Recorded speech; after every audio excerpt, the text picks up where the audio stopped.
Happy Monday, everyone. I am back with another episode of unpacking, unboxing an IP event. Right? Today's is not so much of an event as it is of something I really love. Right? Right. So, popsicles. It's still in the process of freezing. It's lychee popsicle. It's not quite summer here. It's already gone into monsoon and it's not popsicle weather, but is there really a weather for popsicles?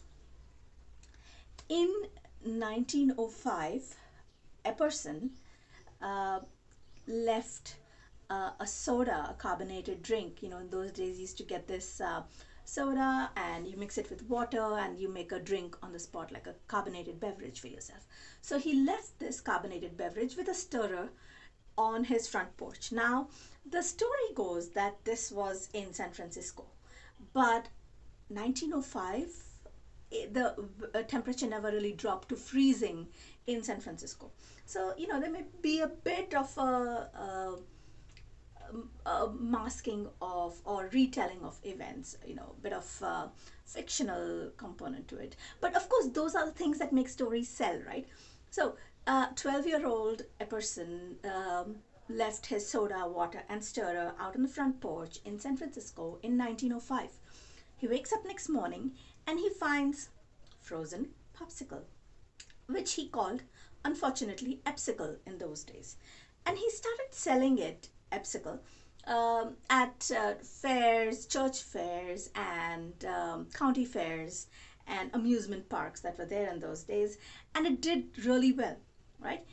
In 1922, by this time, he had children and they didn't really like calling it Eppsicle, so they called it Popsicles.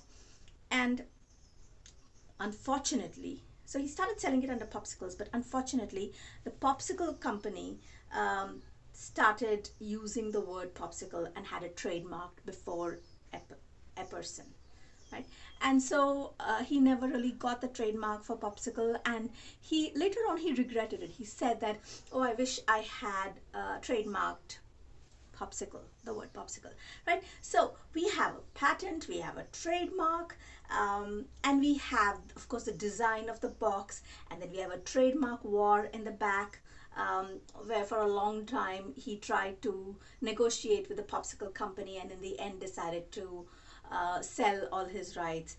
And the patent was, and the interesting thing is, it wasn't called a popsicle; it was called a flavored frozen confectionery. Right? So it could go either way, and then every decade saw a new version of this popsicle. There were feet and hand shaped popsicles. Like, why would children want to chew on somebody's foot? Ew. But foot and hand flavored popsicles, shaped popsicles, I'm sorry, superheroes shaped popsicles, and chocolate and brownie flavored popsicles. So each decade saw a new version of popsicles.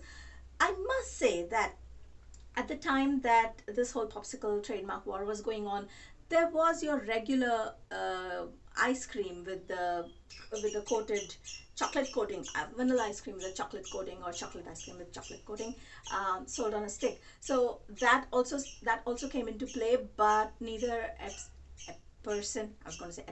neither Epperson nor Popsicle company were interested in that ice cream, in the ice cream version of, the typical ice cream version of it, the milk-based version of it. So that was out of the war. And the next time you have a popsicle, think of all the intellectual property that goes on in the background, right? Something as simple as a child's treat, and it's packed chock-a-block full of intellectual property, including this nifty popsicle maker and stand. It sits very nicely in your fridge. I don't have the patent number for this, unfortunately, or the owner, but you can Google it yourself, if you're interested in the popsicle patent story. So this one is going into my freezer and I'm going to enjoy it later. It's lychee popsicle, and I hope you enjoy your summer and your popsicles, and I will see you next week with another IP event or another event to unpack and learn about the intellectual property associated with it. So see you next Monday. Ciao.